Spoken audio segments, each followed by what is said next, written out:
bolamisan? Yo'q. Qiz bola bo'lganingda boshqacha bo'lardi. Vay, saka. Shundoq.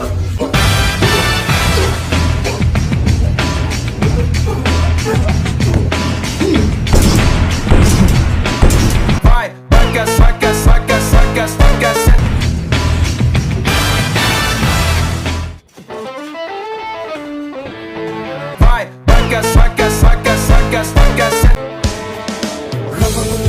Ukam, xafa bo'lmaysan, senga xafa bo'lishni qildik.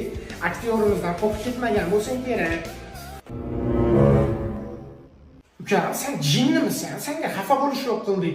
Men aktyorni uydagilariga men nima deyman? Ukam, nima deyman? Xafa bo'lish yo'q. Vay, saka.